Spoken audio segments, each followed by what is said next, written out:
So welcome back everyone. Question number 27 से चालू करते हैं इस वाले लेक्चर में। कुछ दो चार ही आपके अलग अलग तरह के क्वेश्चंस हैं जो हम करने वाले हैं। उसके बाद सारे क्वेश्चंस आपको होमवर्क के लिए जाने वाले हैं। सेम रिपीटेड और काफ़ी इजी भी क्वेश्चंस है कुछ कुछ तो, और कुछ कुछ आपको चैलेंजिंग क्वेश्चंस जरूर आएंगे।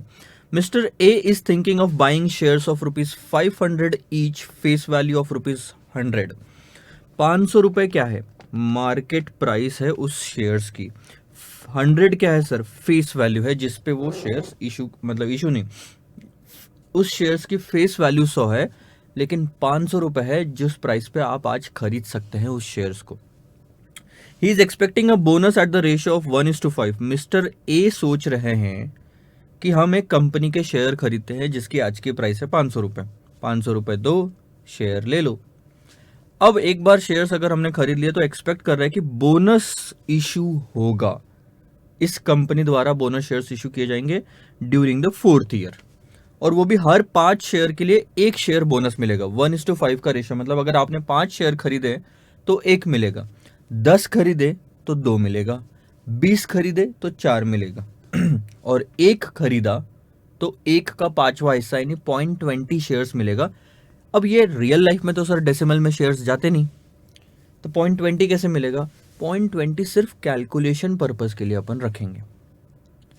रियल लाइफ में 1 मिलेगा अगर आपके पास 5 होंगे तो, अदरवाइज नहीं। 6 होंगे तो भी 1 ही मिलेगा आपको, 10 होना जरूरी है। सो annual expected dividend is 20% and the same rate. देखो ये क्या है सर? रेट है। और हमने 3 चीजें सीखी थी डिविडेंड के बारे में। डिविडेंड रेट होता है, डिविडेंड यील्ड होता है, डिविडेंड पे आउट रेशियो होता है। रेट लगता है फेस वैल्यू पे, यील्ड लगता है मार्केट प्राइस पे आउट रेशियो लगता है अर्निंग पर शेयर पे। तो ये रेट कहाँ लगेगा सर? सीधा जाके फेस वैल्यू पे। 20% ऑफ 100 कितना होता है? 20 रुपए का डिविडेंड बांटा जाएगा। is expected to be maintained on the expanded capital base. He intends to sell the share at the end of 7th year. 7 सालों की कहानी है पूरी, खत्म हो जानी है 7 साल के अंत में। 900 रुपए में हर शेयर, मतलब ईच एक शेयर 900 रुपए में बेच के कहानी खत्म करेंगे। आज 500 में खरीद रहे हो, हर साल डिविडेंड मिलेगा 20 रुपए का, बोनस शेयर्स भी मिलेंगे चौथे साल में, और ना 7th ईयर के एंड में 900 रुपए में एक शेयर को बेच दोगे। Incidental expenses for purchase and sale of shares are estimated to be 5% of the market price. जब आप खरीदोगे तो ब्रोकरेज चार्जेस लगते हैं रियल लाइफ में, और जब आप बेचते हो तो भी ब्रोकरेज चार्जेस लगते हैं। दोनों केस में ये आपका खर्चा ही है। खरीदते टाइम पे 500 रुपए देने पड़ेंगे, ब्रोकरेज भी देने पड़ेंगे, तो टोटल मिला के 500 प्लस 5%, 525 रुपए आपको देने पड़ेंगे। दोनों जा रहा है इसलिए ऐड होगा। लेकिन बेचने के टाइम पे वो पैसा आपके पास आता है, जो सेलिंग प्राइस होती है वो आएगा, लेकिन उसमें से 5% चला जाएगा, तो आपके पास सिर्फ 95% आएगा। And he expects a minimum rate of return of 12% per annum. This is going to be the cost of equity. Should mister A buy the share? क्या मिस्टर ए ने शेयर्स खरीदने चाहिए? इफ सो, अगर हाँ, what maximum price should he pay for each share? आज एक share खरीदने के लिए मैक्सिमम कितना पे करना चाहिए? अज्यूम करो कि कोई टैक्स नहीं होता डिविडेंड इनकम पे या कैपिटल गेन पे, यानी टैक्स को पूरी तरह से इग्नोर करके चलो। अब ये क्वेश्चन जो है इसको आप देखो कैसे सॉल्व करना है। क्वेश्चन नंबर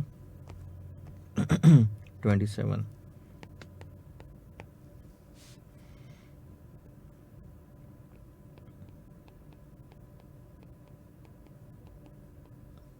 एक, दो, 3, 4, 5, 6, 7 साल। आज 500 रुपए है एक्चुअल मार्केट प्राइस। आज अगर 500 दिया तो देखो 20 रुपीज़ यहाँ मिलेगा, 20 यहाँ मिलेगा, 20 यहाँ मिलेगा, ठीक है। 20 रुपीज़ क्यों मिल रहा है? एक शेयर खरीदा 500 का, तो एक शेयर पे डिविडेंड 20 रुपए मिलेगा। चौथे साल में क्वेश्चन का कहना है कि चौथे साल में बोनस इशू होगा, यानी हर 5 के बदले एक शेयर मिलेगा। तो अगर मेरे पास 5 होते पहले से तो चौथे साल के एंड में वो 6 हो जाते टोटल, लेकिन मेरे पास एक ही है, मान के चलो एक ले रहे, तो चौथे साल के एंड में मेरे पास शेयर्स आउटस्टैंडिंग कितने रहेंगे? मेरे पास सर पहले यहाँ पे एक शेयर खरीदा, यहाँ पे एक था, यहाँ पे एक था, यहाँ पे भी एक था, लेकिन अब मेरे पास 1.20 शेयर्स होंगे पूरे टाइम, क्योंकि बोनस इशू हुआ है। एक के बदले 0.20, 5 के बदले 1, 1:5 का रेशो। सो कैलकुलेशन के लिए 1.20 ले रहे हैं। रियल लाइफ में डेसिमल्स में शेयर्स इशू नहीं होते, एक नहीं तो दो, ठीक है। अब 1.20 शेयर्स है मेरे पास चौथे साल के अंत में। एक शेयर की फेस वैल्यू होती है 100 रुपये, तो 1.20 शेयर्स की फेस वैल्यू हुई 120 रुपये। 1.2 इंटू 100, तो टोटल मेरी फेस वैल्यू यहाँ से जो आगे जा रही है वो है 120, और डिविडेंड लगना है फेस वैल्यू पे। 120 पे 20% लगेगा आप, क्योंकि मेरे पास शेयर्स ज़्यादा है तो डिविडेंड भी ज़्यादा मिलेगा, and that is going to be 24 रुपये, 24 रुपये, 24 रुपये और 24 रुपये। ये आपको समझना था बस। डिविडेंड का मतलब क्या हुआ, बस ये। बोनस शेयर्स का मतलब क्या हुआ, ये 24 रुपीज़ का डिविडेंड हो जाएगा अब आपका, क्योंकि आपके पास थोड़े एक्स्ट्रा शेयर्स है, ठीक है। तो आपको ये कैश फ्लोज दिख रही है 20 20 20, 24 24 24 24। उसके बाद में आप एक शेयर को, हर एक शेयर को 7वें साल के एंड में 900 रुपये में बेच दोगे, लेकिन 7वें साल के एंड में आपके पास 1.20 शेयर्स है, तो आप 900 इंटू 1.20 जो आ रहा है उतने में शेयर्स को बेचोगे। सो दैट्स 1080, और इसमें से 5% आपका खर्चा माइनस हो जाएगा।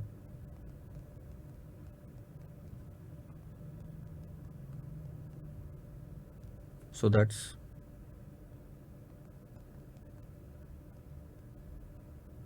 4 क्यों टाइप हो रहा है, हाँ, तो ये आता है 1026। यानी आपको जो कैश फ्लो होने वाली है वो है ये 7वें साल के एंड में 1.2 शेयर्स आप बेचोगे 900 के रेट पे, जिस पे से 5% खर्चा जाएगा, तो 1026 मिलेंगे।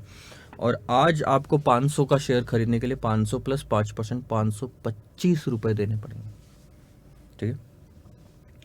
क्वेश्चन आपको ये पूछ रहा है, क्या हमने शेयर्स आज खरीदने चाहिए, और अगर हाँ तो हर शेयर के लिए कितनी प्राइस हमने पे करनी चाहिए। What maximum price he should pay for each share, एक शेयर खरीदने के लिए कितनी प्राइस पे करनी चाहिए। अब देखो, कितनी करनी चाहिए ये डिपेंड करता है आपका थेरोटिकल मार्केट प्राइस पे।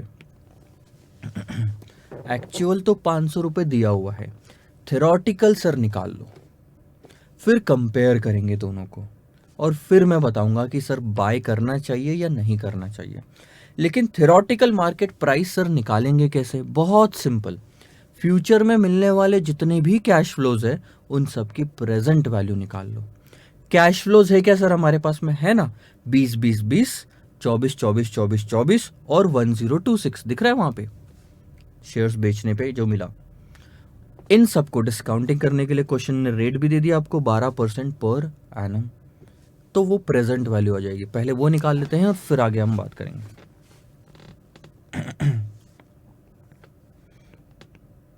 Year, cash flow, present value factor, present value 1 2 3 4 5 6 7 7 7 क्यों ले रहा हूँ, 7वें साल में डिविडेंड भी है, 7वें साल में मैं बेचूंगा भी शेयर्स को। 20 20 20 24 24 24 24 24, अबे ज़्यादा हो गया क्या, नहीं आखिरी वाला ज़्यादा हो गया। और उसके बाद आप यहाँ पे 1.2 शेयर्स बेचोगे 900 के रेट से, जिसका 95% है आपको मिलेगा, 5% खर्चे में चला जाएगा। So that's 1026। अब लेते हैं सर फैक्टर 12% से 0.893, 0.797, 0.712, 0.636, 0.567, 0.507 एंड 0.452। 0.452 दो बार आएगा, 7 साल 2 बार है इसलिए। प्रेजेंट वैल्यू निकाल लो 20 इंटू 0.893। अच्छा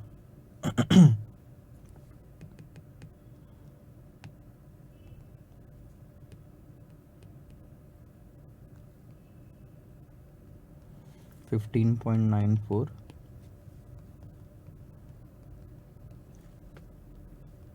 14.24 फिर 24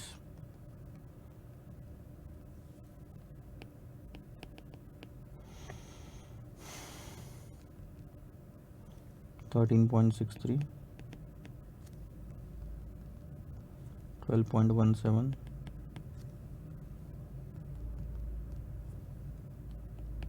10.86। एक बार क्रॉस चेक कर दो 85 ठीक है 12.17 ठीक है।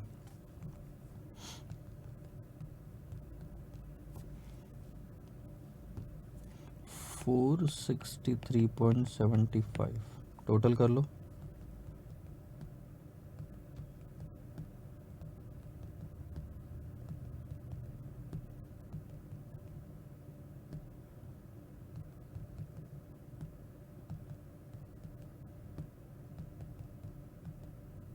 So this is 563.71 तकरीबन 100 रुपये आ रही है ऊपर वाली फिगर। हाँ तो अब देखो बोलने का मतलब समझो, maximum cash outflow that investor can have. गलती से भी यहाँ एक गलती मत करना, ये समझने की कि सर 563.71 मेरी आगे की जो कैश फ्लोज मिलने वाली है उसकी प्रेजेंट वैल्यू है।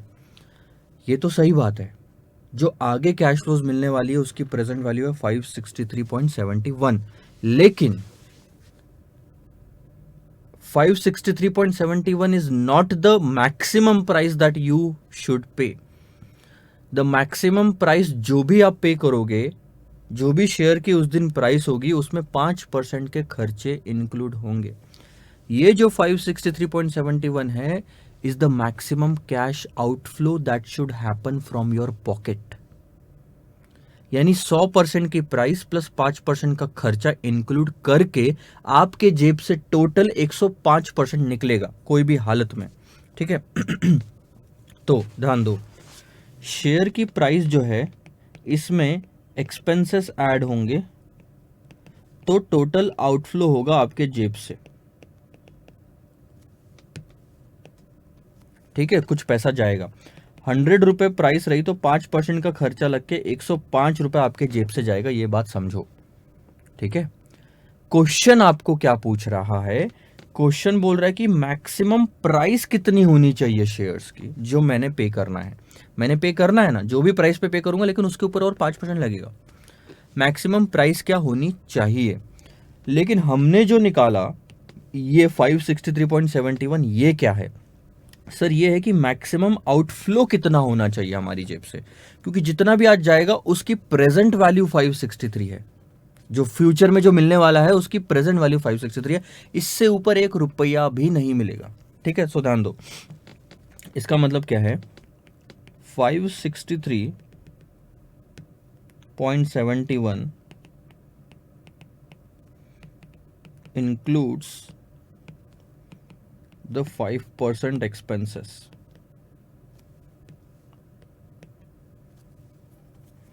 Therefore, market price of share maximum market price of shares क्या होनी चाहिए?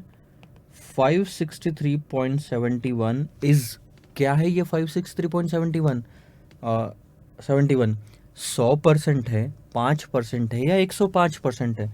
Sir this is 105%। जैसे 105 से डिवाइड करोगे तो आपको 100% वाली फिगर मिल जाएगी। 536 36.87। जैसे ही आपने 105 से डिवाइड किया आपको ये 100% वाली फिगर मिल गई और यही क्वेश्चन ने पूछा था।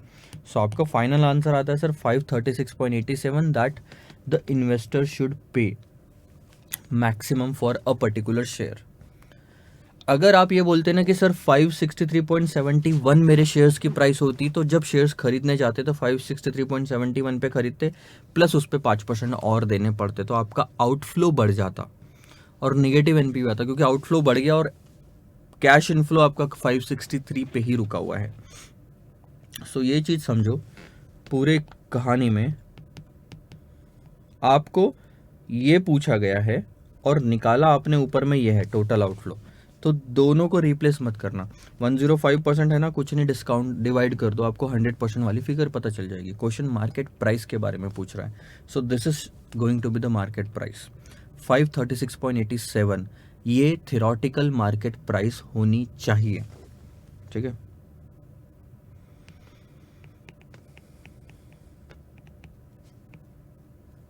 नाउ अब नीचे लिखेंगे, now actual market price is less than theoretical market price. 500 रुपए है actual market price, which is less than 536.87। therefore shares are undervalued।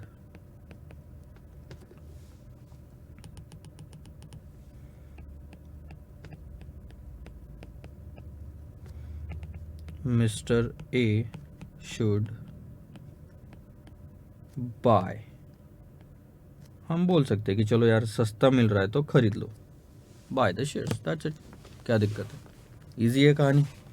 बस आप ये चीज़ लिख लो, ये वाला part is important. Note down कर लो, 2 मिनट का ब्रेक लेके आगे बढ़ते हैं। मतलब ब्रेक क्या लेना है, रुकना ही है हमने।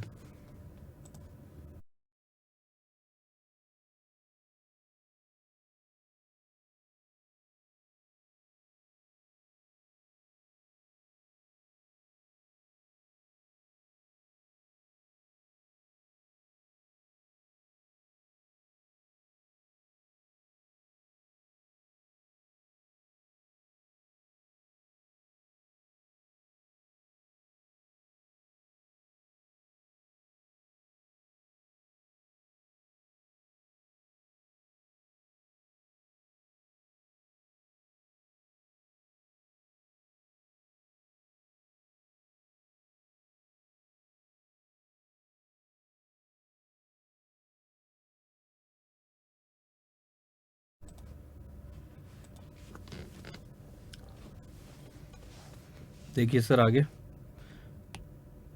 ये वाला क्वेश्चन हमारा खत्म हुआ। क्वेश्चन नंबर 28 आपका होमवर्क रहेगा। क्वेश्चन नंबर 29 फिलहाल के लिए मिटा दो। आपको थोड़ा मिलता जुलता लगेगा, आधा क्वेश्चन आप सॉल्व भी कर सकते हैं, लेकिन this is not the question for you. इसमें अर्निंग्स ग्रोथ मॉडल और पी मल्टीपल अप्रोच ये सब इंक्लूड है। ये डिविडेंड पॉलिसी में था सीए फाइनल पे, लेकिन अभी वहाँ से हटा के सिक्योरिटी वैल्यूएशन में ये कॉन्सेप्ट डाला है उन्होंने। सो आपके लेवल तक ये क्वेश्चन नहीं आया है, इसलिए फिलहाल उसको डिलीट कर दो। बात करते हैं सर क्वेश्चन नंबर 30 की। अब ध्यान देंगे, मैं क्वेश्चन पढ़ रहा हूँ। DEF Limited has been regularly paying a dividend of 19,20,000 per annum for several years। हर साल ये कंपनी 19,20,000 का डिविडेंड पे करती थी, and it is expected that same dividend would continue at this level. और ये माना जा रहा है कि यही लेवल ऑफ डिविडेंड जो है 19,20,000 ये हर साल पे करेंगे हम। In the near future there are 12 lakh equity shares of ₹10 each and the share is traded at par. 2-3 चीज़ें यहाँ पे ध्यान में रखो, लिखते जाओगे तो सही रहेगा। डिविडेंड जो आप बांट रहे हो वो है 19,20,000 का, और उसके बाद नंबर ऑफ शेयर 12 लाख दिए हुए हैं, यानी डिविडेंड पर शेयर अगर मैं यहाँ पे निकालना चाहूँ तो क्या निकाला जा सकता है, 19,20,000 डिवाइडेड बाय 12 लाख, तो आपका नंबर ऑफ शेयर जो है वो आता है 1.6, सॉरी डीपीएस जो है वो आता है 1.6। इसके बाद में कुछ इंपॉर्टेंट चीज़ें ध्यान दो। क्वेश्चन नंबर 30 है ना हमारा ये।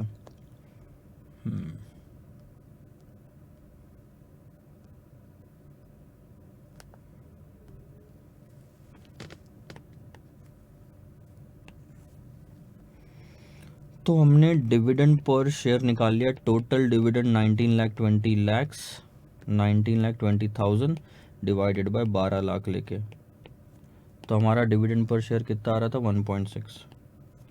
उसके बाद फेस वैल्यू क्या दी है क्वेश्चन में, इक्विटी शेयर्स ऑफ ₹10 ईच, ये है आपकी फेस वैल्यू, ठीक है। उसके बाद ये सेंटेंस पे आप फोकस करो, and the share is traded at par. अब हम क्या करते हैं, जहां पे क्वेश्चन में फिगर्स नहीं दिखती हम उन चीजों को कम रिलेवेंस देते हैं, इंपॉर्टेंस कम देते हैं और इग्नोर कर देते हैं और आगे बढ़ जाते हैं। अब क्वेश्चन में ये लिखा है ट्रेडेड एट पार, मतलब उसी प्राइस पे वो ट्रेड भी कर रहा है। पार का मतलब होता है सेम होना, यानी कि मार्केट में जब वो ट्रेड करता है तो that means market price is equal to face value which is also 10, यानी कंपनी के शेयर की मार्केट प्राइस भी 10 रुपए है। जब फेस वैल्यू और मार्केट प्राइस दोनों सेम होती है, traded at par, that means तब जाके आप बोलते हो ट्रेडेड एट पार, ठीक है। Now the company has an opportunity to invest 8 lakh rupees in 1 years time. आज से ठीक 1 साल बाद में क्या होगा, कंपनी के पास में एक अपॉर्चुनिटी है कि वो 8 लाख रुपए इन्वेस्टमेंट कर सके, ठीक है। The company has an opportunity to invest 8 lakh in 1 years time as well as further 8 lakh in 2 years time, यानी इसके बाद और 1 साल में 8 लाख रुपए वो इन्वेस्ट कर पाएगा, यानी टोटल 16 लाख रुपए जो कि एक साल में बांट दिया। ये इन्वेस्टमेंट की बातें चल रही है, ठीक है। As it is estimated that the project will generate cash inflow. अब इन्वेस्टमेंट तो हो गया, पैसा आएगा कहां से, कैश इनफ्लो जनरेट होगा 3,60,000 पर एनम, हर साल का, इन 3 ईयर्स टाइम, यानी कि आज से ठीक 3 साल बाद में 3,60,000 आएंगे, ठीक है, which will continue for ever. अच्छा देखो, इसका मतलब ये निकलता है कि 3 साल में आपको 3,60,000 आएंगे जो कि फॉर एवर कंटिन्यू होगा, मतलब इस साल के बाद हर साल 3,60,000 आपको आते जाएंगे परपेचुअली। यहाँ गॉर्डन्स ग्रोथ मॉडल यूज होगा, गॉर्डन्स ग्रोथ मॉडल बोलो या परपेचुटी वाला आपका कॉन्सेप्ट यूज होगा, ठीक है। आगे, this investment is possible if dividend is reduced for the next 2 years. सीधी सी बात है, अभी तक 19,20,000 का डिविडेंड पे करते थे, लेकिन अभी हमारे सामने अगले 2 सालों में 8-8 लाख रुपए इन्वेस्टमेंट करने के लिए चाहिए, और वो हम चाहते हैं कि डिविडेंड जो हम दे रहे थे उसी में से 8-8 लाख रुपए आए। तो क्या होगा, अगले 2 साल के लिए जो डिविडेंड है वो 19,20,000 से 8 लाख कम हो जाएगा, 11,20,000 हो जाएगा अगले 2 साल के लिए। तीसरे साल से तो 19,20,000 वापस देना शुरू कर सकते हैं, सिर्फ इन्वेस्टमेंट तो 2 सालों तक चाहिए आपको। आगे, whether the company should accept the project, also analyse the effect on the market price of the share if the company decides to accept the project. अगर कंपनी इस प्रोजेक्ट को एक्सेप्ट करना चाहती है तो मार्केट प्राइस पे क्या impact पड़ेगा ये आपको बताना है। So this is an overall project. इस प्रोजेक्ट को एक्सेप्ट करना चाहिए या नहीं करना चाहिए डिपेंड करता है इस प्रोजेक्ट की एनपीवी पे, नेट प्रेजेंट वैल्यू पे आपको ये डिपेंड करता है। अब एनपीवी निकालने के लिए आपको कैश आउटफ्लो चाहिए, कैश इनफ्लो चाहिए और डिस्काउंटिंग रेट चाहिए। कैश आउटफ्लो है आपका 8 लाख 8 लाख, इनफ्लो है 3,60,000 परपेचुअली, लेकिन डिस्काउंटिंग रेट आपको नहीं दिया हुआ इस क्वेश्चन में डायरेक्टली। देखते हैं कैसे निकाला जा सकता है। If the company decides to accept, तो मार्केट प्राइस पे क्या इंपैक्ट पड़ेगा ये भी हमको बताना है। देखो,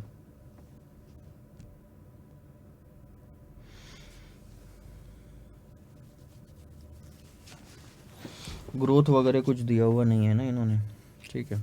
हम मान के चलते हैं sir this is no growth company. जब ग्रोथ नहीं होती तो गॉर्डन्स मॉडल के हिसाब से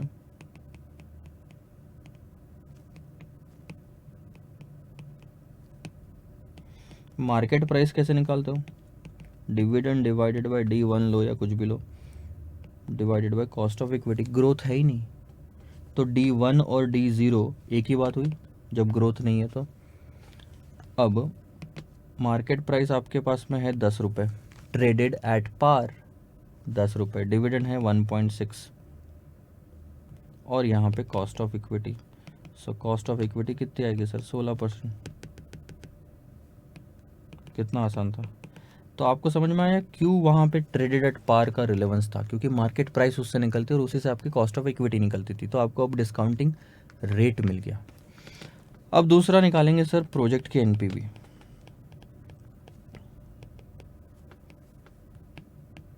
year, cash flow, present value factor और प्रेजेंट वैल्यू 16% से। पहला साल, दूसरा साल, दूसरा साल। अब ये चीज़ समझो आप, अगर आपके दिमाग में अभी भी आ रहा होगा सर वो तीसरे साल से कैश फ्लो हो रही है, आप दूसरे साल से ले रहे हो, समझ नहीं आ रहा, बताता हूँ मैं आपको।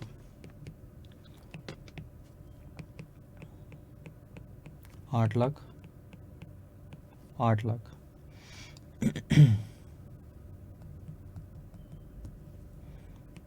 0.862, 0.743, 0.743।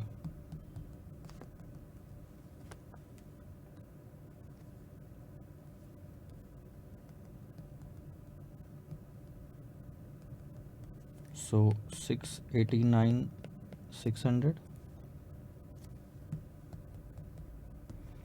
594, 480, 594, 400। अब ध्यान दो,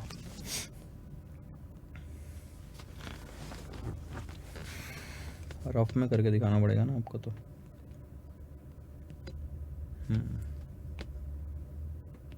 मिटा दूंगा यहाँ से मैं।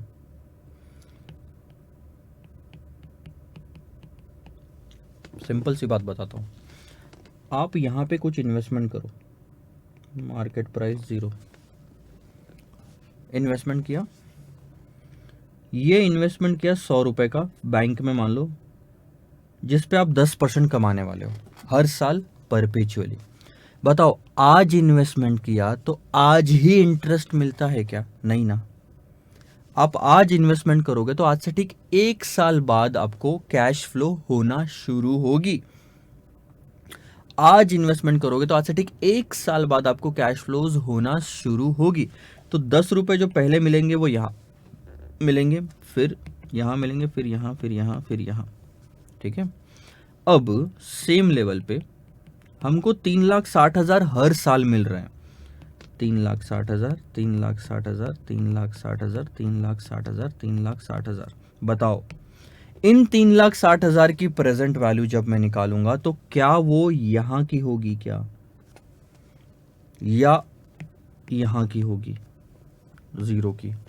सर 0 की होगी, क्योंकि आज की वैल्यू जो है, आज इन्वेस्टमेंट करने के बाद आज इन्वेस्टमेंट करने से 1 साल बाद से कैश फ्लो शुरू होती है। तो वो जो पहले साल के एंड में 3,60,000 दिख रहा है, इसकी प्रेजेंट वैल्यू यहां आएगी, उन सब की प्रेजेंट वैल्यू यहां आएगी। तो जो 3,60,000 आपको थर्ड ईयर में दिख रहा है, तो उसकी सब की प्रेजेंट वैल्यू जब निकालोगे तो वो सेकंड ईयर में आएगी, 1 साल पहले। तो क्वेश्चन में तीसरे साल में आपको लिखा हुआ है ना, तो उसकी प्रेजेंट वैल्यू तीसरे साल से परपेचुअल शुरू हुआ, तो प्रेजेंट वैल्यू निकालने के बाद वो दूसरे साल के एंड में आती है। आप ही देख लो, आपको अगर ऐसा लग रहा है कि कहीं गड़बड़ हो रही है, मैं गलत सलत बता रहा हूँ आपको तो आप एक चीज़ को समझो, मैंने आपको यहाँ पे दिया हर साल आपको 10 रुपये मिलेंगे, 10% का रेट है, प्रेजेंट वैल्यू निकालो।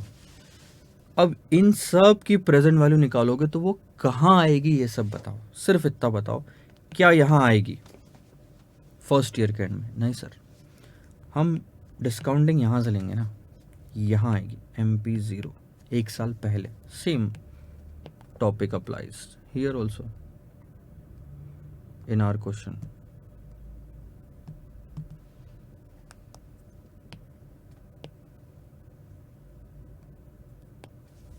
चलो आगे बढ़ते हैं। तो इसीलिए बोल रहा हूँ तीसरे साल जो कैश फ्लोज होने वाली है वो दूसरे साल के एंड की फिगर रहेगी। सो अल्टीमेटली आपको सिर्फ 3 ही कैश फ्लो चाहिए, कैश फ्लो 1, कैश फ्लो 2 और कैश फ्लो 3। अब उसको 2 ही बोलोगे आप, मतलब cash flow for first year and cash flow for second year. ये जो कैश फ्लो 2 है नीचे वाला, ये फ्यूचर कैश फ्लोज की प्रेजेंट वैल्यू दिखाता है, यानी इस साल के बाद तीसरे साल से जो 3,60,000 मिलने वाले वो सारे इसके अंदर इंक्लूडेड है। एक सेकेंड, हाँ, तो जो सारे है वो कैश फ्लो 2 के अंदर में इंक्लूडेड है, खत्म। सो इसकी प्रेजेंट वैल्यू कैसे निकालेंगे सर? 3,60,000 हर साल मिलेगा डिवाइडेड बाय 0.16, कैपिटलाइज करना, annual cash flow divided by rate of interest, perpetuity का सिंपल सा फॉर्मूला। कोई ग्रोथ नहीं है इसलिए अपन को कुछ और करना नहीं पड़ रहा। So that's 22,50,000।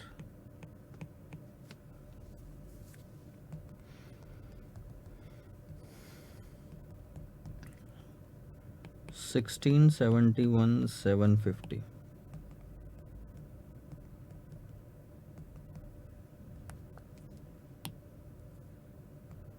689,600 plus 594,400 plus 1671,750.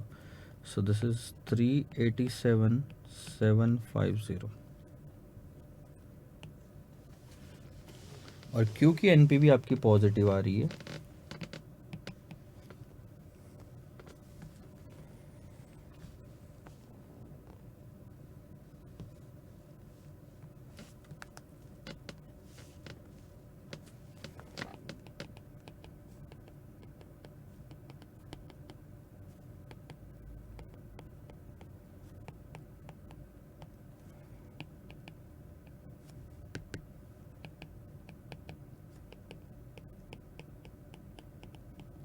दूसरा, अब क्योंकि आपकी एनपीवी पॉजिटिव आ गई, कितनी है आपकी एनपीवी सर?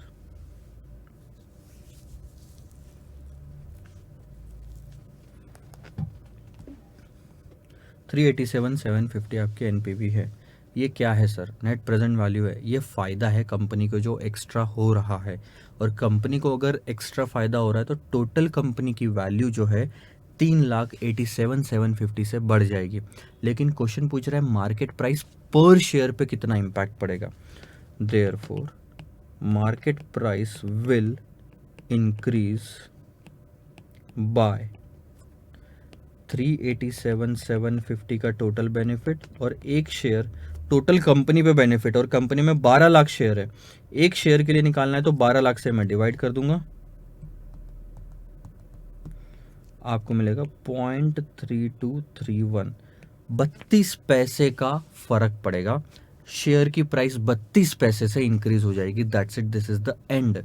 क्योंकि आपको इस कंपनी को एक्सेप्ट करके 32 लाख रुपीज का बेनिफिट हो रहा है, सॉरी, कंपनी को एक्सेप्ट करके 33 लाख समथिंग का बेनिफिट हो रहा है, एंड दैट्स वाई उतना बेनिफिट पूरे कंपनी को होगा। एक सेकंड ना,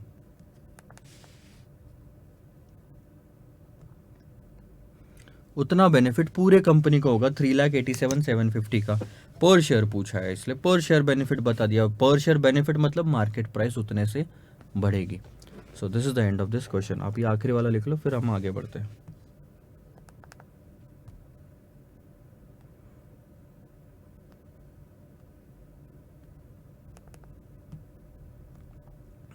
बस एक क्वेश्चन है जो अब थोड़ा आपको समझाने लायक है, उसके बाद तो फिर देखो मज़े आते हैं।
क्वेश्चन नंबर 31 देखेंगे। आई थिंक 30 किया ना हमने अभी, 31 देखो।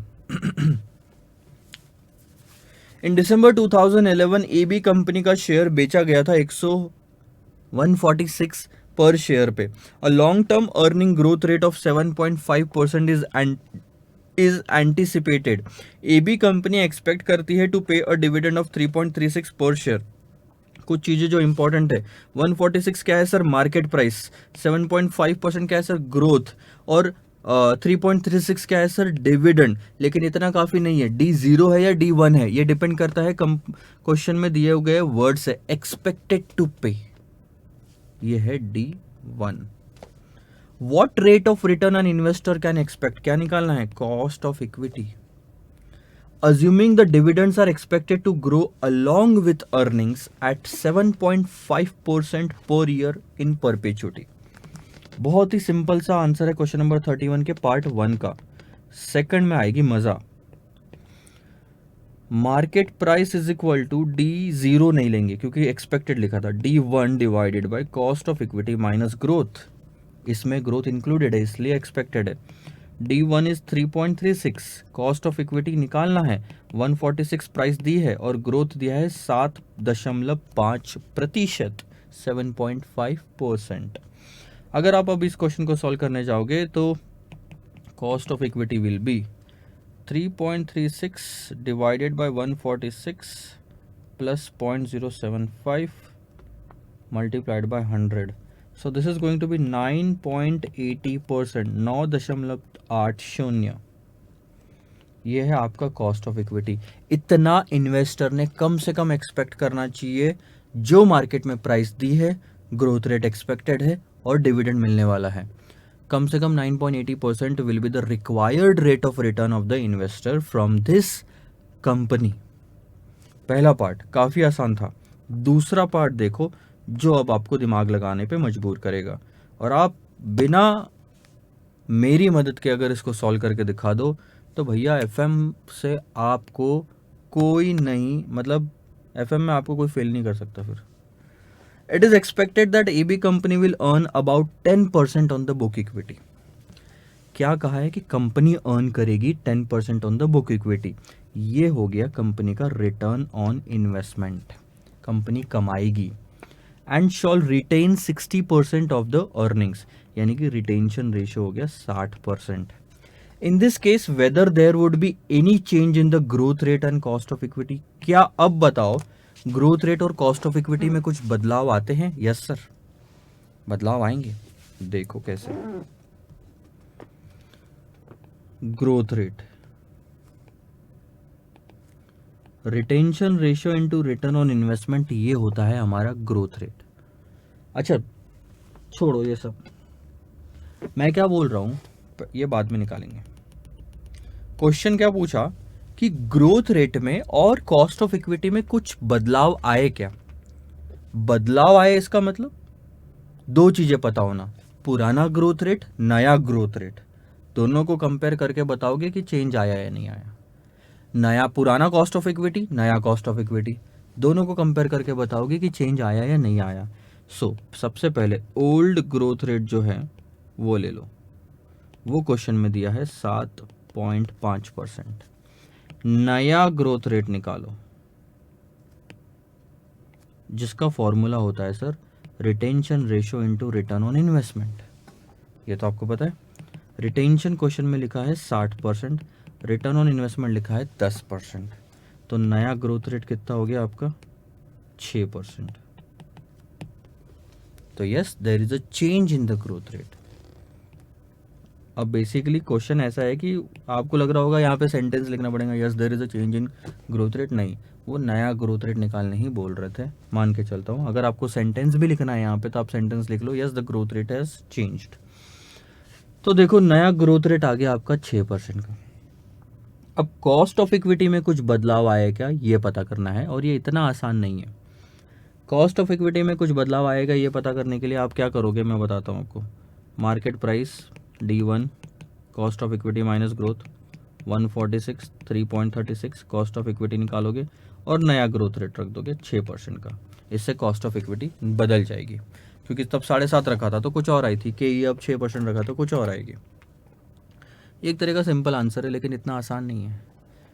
आप एक चीज़ समझो, अज्यूम करके चलता हूँ रिटर्न ऑन इन्वेस्टमेंट तो सेम ही रहेगा, क्योंकि कंपनी पूरी मेहनत करती है, रिटर्न कमाएगी 10% का, उसके बाद डिविडेंड पॉलिसी डिसाइड होती है कि पेमेंट कितना करना है, रिटेन कितना करना है। सो आरओआई नहीं बदलता, लेकिन रिटेंशन और डिविडेंड का पेमेंट बदलता है। अब क्योंकि ग्रोथ रेट पहले 7.5% थी, और अगर मैं मान के चलूँ आरओआई 10% ही है रहेगा, तो पहले का रिटेंशन रेशियो कुछ और था, 75%। और अगर पहले रिटेन 75 कर रहा था और अब रिटेन 60 कर रहा हूँ, इसका मतलब डिविडेंड का भी बदल गया पे आउट रेशियो। पहले 25% डिविडेंड पे करता था, अब 40% डिविडेंड पे करता हूँ। तो न्यूमरेटर में जो आप 3.36 ले रहे हो वो गलत है, अगर ऐसे सॉल्व करोगे तो। इसीलिए अब ध्यान दो क्या हो रहा है।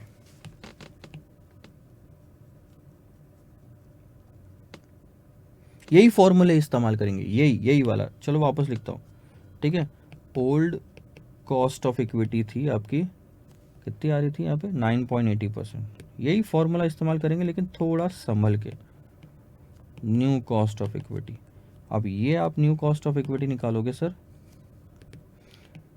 Market price D1 cost of equity minus growth 146, D1 नहीं है कॉस्ट ऑफ इक्विटी, और ये 0.06 नया वाला कॉस्ट ऑफ इक्विटी निकालनी है। अब ध्यान देना,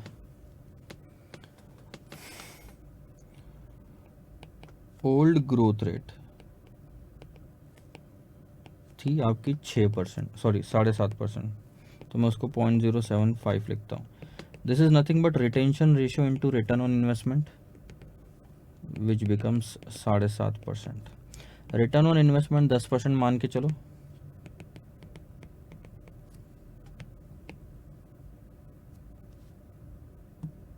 ठीक है। तो आपको एक चीज पता चल जाएगी कि पुराना रिटेंशन रेशियो कितना था। क्वेश्चन में जो 60% दिया है वो सेकंड पार्ट में दिया है, मेन क्वेश्चन में नहीं दिया है। तो मेन क्वेश्चन या मेन पार्ट का रिटेंशन रेशियो कितना था ये पता चल जाएगा आपको, विच इज नथिंग बट 75%। इसका मतलब डिविडेंड पे आउट रेशियो कितना हुआ, 25%। दोनों का मिला के 100% होता है कभी भी। तो अगर 75 रिटेंशन है तो 25 क्या हुआ, dividend. Okay, dividend pay out ratio 25 है, डिविडेंड पर शेयर कितना था, 3.36। 3.36 अगर 25% है तो 100% कितना। क्या आप इससे अर्निंग पर शेयर निकाल सकते हैं, मैं बताता हूं, ध्यान दो। अगर अर्निंग पर शेयर 100 है और डिविडेंड पे आउट रेशियो 40% है, तो डिविडेंड पर शेयर कितना हुआ, 60 नहीं 40, ये तो मानते हो। तो डिविडेंड पर शेयर है मेरे पास, डिविडेंड पे आउट रेशियो है मेरे पास, 40 रुपए को 40% से डिवाइड किया तो क्या अर्निंग पर शेयर नहीं आएगा, आएगा। वैसे ही 3.36 को अगर 25% से डिवाइड किया तो क्या अर्निंग पर शेयर नहीं आएगा, आएगा। वो जो 25% है क्या है सर, पुराना पे आउट रेशियो, और 3.36 क्या है सर, पुराना डिविडेंड पर शेयर। तो इससे टोटल अर्निंग आ जाएगी अब आपकी।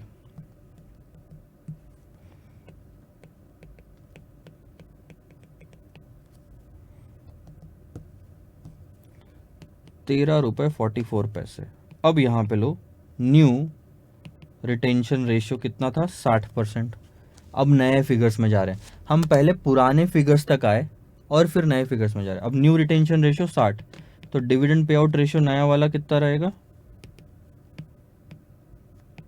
40%। सो डिविडेंड पर शेयर कितना होगा सर, 13.44 जो ईपीएस है उसका 40%, 5.367, सॉरी 376। ये है आपका नया डिविडेंड पर शेयर, और ये उठ के सीधा जाएगा यहाँ पे 5.367, 376, और ये कॉस्ट ऑफ इक्विटी। तो कॉस्ट ऑफ इक्विटी आपकी यहाँ पे आएगी।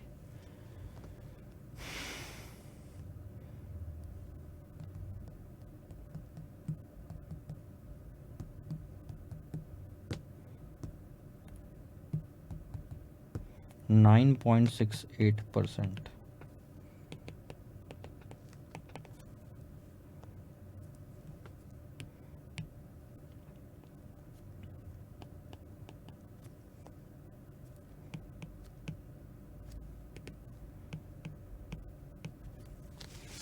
ये डिविडेंड पर शेयर की वर्किंग है, जो नीचे हमने लिया है वो डिविडेंड पर शेयर की वर्किंग है सर। और ये सब कैलकुलेट करना पड़ा क्यों? वापस से सर रिवीजन रिवीजन। आपका पहले क्या था मैं बताता हूँ। आपका एक अर्निंग पर शेयर था, सॉरी कैसे ले सकते हैं उसको, ठीक है। आपका पहले एक अर्निंग पर शेयर था जिस पे डिविडेंड पे आउट रेशियो लगाया आपने, जिसकी वजह से डिविडेंड पर शेयर आया, और जो आप जिसकी मदद से आपने कॉस्ट ऑफ इक्विटी निकाली, ठीक है। अब क्या हुआ, ये कॉस्ट ऑफ इक्विटी आपने निकाली थी 9.8%, क्योंकि डिविडेंड पर शेयर आपको दिया था 3.36। अब आपको ये नहीं पता था कि वो पे आउट रेशियो कितना, ये नहीं पता था, ना ही ईपीएस आपको पता था, ठीक है। डिविडेंड पे आउट रेशियो और रिटेंशन रेशियो ले लो, ये सब नहीं पता था आपको, ठीक है। किया क्या आपने, आपने वही चीज़ की कि retention ratio multiplied by return on investment आपको 7.5% ग्रोथ दिया हुआ था क्वेश्चन में। ये ग्रोथ जो थी 7.5% की दी हुई थी, ठीक है। पहला पार्ट। दूसरा पार्ट में क्या हुआ, दूसरे पार्ट में आपको बोल दिया कि सर रिटेंशन रेशियो है हमारा 60%,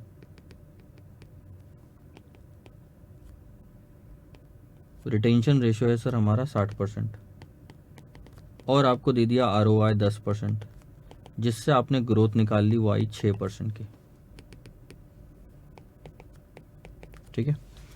तो क्वेश्चन पूछता क्या ग्रोथ चेंज हुई है सर, देखो 7.5% से 6% हो गई, ये तो आपने बता दिया। लेकिन अब बात आती है यहाँ पे डिविडेंड पे आउट रेशियो, जो आपका बनता है यहाँ पे 40%, ठीक है, 40%, फिर डीपीएस, और फिर निकलता कॉस्ट ऑफ इक्विटी। अब आप गलती क्या कर बैठते, पहले मैं ये बताता हूँ आपको। आपके पास सारी फिगर्स थी, आप गलती ये कर बैठते कि ये 3.36 आप इस जगह पे ले लेते और उससे कॉस्ट ऑफ इक्विटी निकाल लेते। अब कॉस्ट ऑफ इक्विटी निकालने के लिए फॉर्मूला तो हमारा सेम है हर जगह पे, market price is equal to D1 divided by cost of equity minus growth. यहाँ पे भी market price is equal to D1 divided by cost of equity minus growth. आप क्या करने वाले थे, आप यहाँ 146 रखते, यहाँ भी 146 है, आप यहाँ 3.36 रखते, आप यहाँ पे 3.36 रखते, आप यहाँ पे कॉस्ट ऑफ इक्विटी निकालना था पहले वाले पार्ट में और यहाँ पे 0.075 लिया, और यहाँ पे कॉस्ट ऑफ इक्विटी निकालना था और 0.06 लिया। आपने सिर्फ एक फिगर बदली ग्रोथ वाली 6% की और 7.5% की, आपने डिविडेंड नहीं बदला, ये गलती हो गई। गलती क्या हुई सर पूरी इक्वेशन में, ये पार्ट गलत हो गया, डिविडेंड भी बदलेगा, तो ये पॉइंट हटा दो। अब डिविडेंड कैसे कैलकुलेट होगा वो वाला, ठीक है, डिविडेंड कैसे कैलकुलेट होगा, ये तो गलत हो जाएगा अगर ये वाला डिविडेंड लिया हमने तो हमने क्या किया सर, ध्यान दो, अब रेड वाले पेन से लिखता हूँ, ठीक है, ध्यान देना। पुराना फिगर्स देखा, पहले पुराना फिगर्स देखो। डिविडेंड पर शेयर कितना था 3.36, आप क्या किए 7.5% ग्रोथ है, तो ये 7.5% ग्रोथ रखा, आपके पास में 10% का रिटर्न ऑन इन्वेस्टमेंट दिया हुआ था, तो इस 7.5 और 10 की मदद से, ध्यान देंगे, इस 7.5 और 10 की मदद से आपने रिटेंशन रेशियो निकाला पहले, और रिटेंशन रेशियो निकाला तो पता चला 75% रिटेंशन है। इसका मतलब डिविडेंड पे आउट रेशियो कितना होगा, इस पे से निकला 25%। और अब आपके पास में डिविडेंड पर शेयर और डिविडेंड पे आउट रेशियो दोनों है, तो आपने 3.36 को 25% से डिवाइड किया ताकि अर्निंग पर शेयर आए 13.44।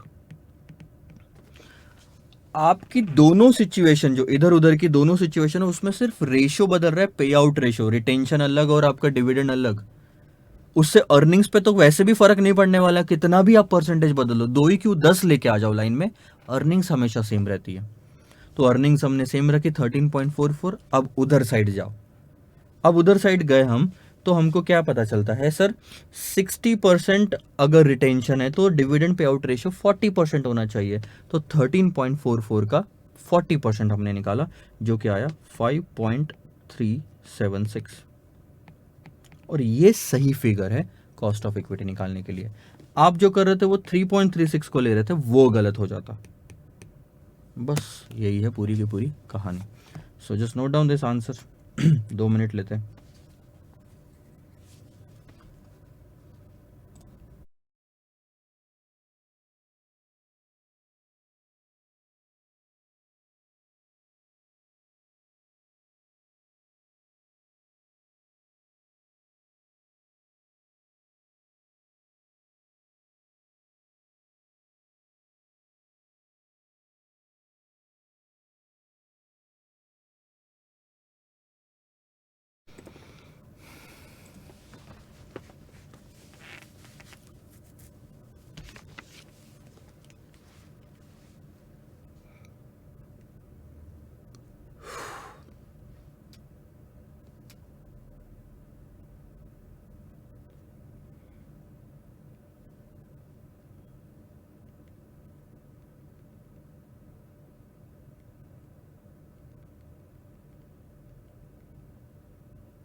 ध्यान दो अभी।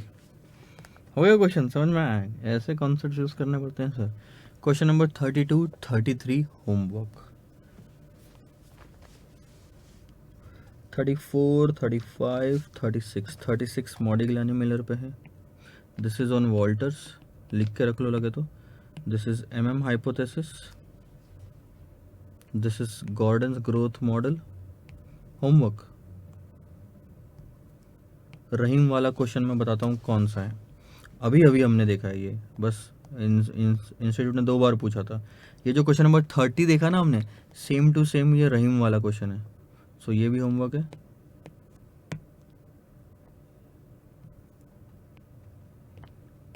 Question 30, this is homework. Question 30 जैसा ही है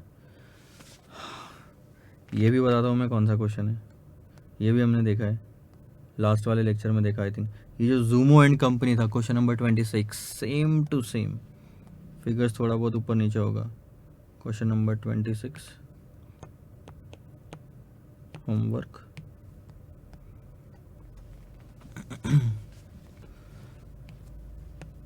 मॉडिग्लानी मिलर हाइपोथेसिस, ये भी मॉडिग्लानी मिलर हाइपोथेसिस होमवर्क में जाएगा। बहुत आसान, फिगर्स रखना है सिर्फ यहाँ पे, इसलिए ले नहीं रहा हूँ। ये वॉल्टर्स पे फॉर्मूला डालो, आंसर निकालो। This is Walter. तो इसका मतलब ये निकलता है सर सारे क्वेश्चन अब आपने ही करने हैं। ये साहू बार बार तो नहीं आया ना, Sahu and company, Sahu and company, Subhash and company है पहले वाला, और ये Sahu and company. Yes sir. तो क्वेश्चन नंबर 43 भी खत्म, मतलब आपका पूरा का पूरा चैप्टर खत्म। अब से सारे क्वेश्चन आपके लिए प्रैक्टिस है। स्टार्टिंग के मैक्सिमम क्वेश्चन हमने किए, कॉन्सेप्ट सारे हमने पढ़ लिए। आई डोंट थिंक सो कुछ भी अभी अब बाकी है इस पूरे के पूरे चैप्टर में। सो याद रखिएगा सर हमने क्या क्या किया था। स्लाइड्स आपको मिलेगी आंसर्स के, तो उसमें से आप सारे के सारे आंसर्स देख लेंगे प्रैक्टिस प्रॉब्लम्स के लिए।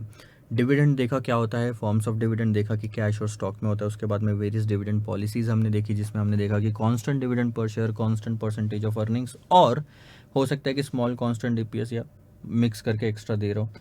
फिर फैक्टर्स क्या होते हैं, डिटरमाइनिंग डिविडेंड पॉलिसी। उसके बाद में optimum dividend pay out ratio देखा था, 3 चीज़ें आती थी। और ये पॉलिसीज थेरीज देखी, जिसमें ट्रेडिशनल अप्रोच और लिंटर मॉडल का कोई लेना देना नहीं है अपने सिलेबस से। मतलब सिलेबस में है लेकिन आपको रिलेवेंस नहीं है। लेकिन सबसे ज़्यादा इंपॉर्टेंट जो है वॉल्टर्स, गॉर्डन्स और मॉडिग्लानी मिलर मॉडल है।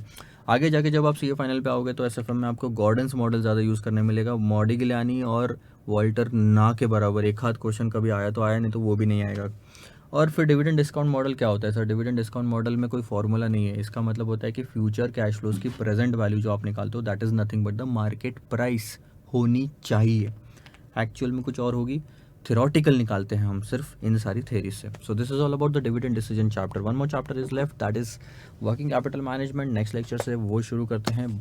और याद रखिएगा, अगर और भी क्वेश्चंस जुड़ते हैं और इन जो भी मैं आपको पढ़ा रहा हूँ उनसे, उनके अलावा और क्वेश्चंस अगर जुड़ते हैं तो वो मैं अपने आप ही ऐड करते जाऊँगा PDF में। तो हो सकता है मैं अभी आपको बोल रहा हूँ कि अगले लेक्चर से वर्किंग कैपिटल शुरू करेंगे, लेकिन उसके बाद में आपको कुछ और क्वेश्चंस डिविडेंड के दिख जाए। अगर नहीं है तो फिर नहीं है, कोई बात नहीं आती, ठीक है। सो अपडेट्स होंगे अब आने वाले टाइम में डिविडेंड डिसीजन पे काफ़ी अपडेट्स होंगे। तो जब जब 2-2, 4-4, 6-6 महीनों में अपडेट्स होते जाएंगे, उसमें क्वेश्चंस ऐड होते जाएंगे। सो थोड़ा सा वेरिएशन आपको मिलेगा, but I will explain all together everything in the first video of the entire syllabus. जो FM का सिलेबस आप शुरू करोगे उसके पहले वीडियो में ही मैं बता दूंगा कि क्या क्या एडिशन किए गए हैं।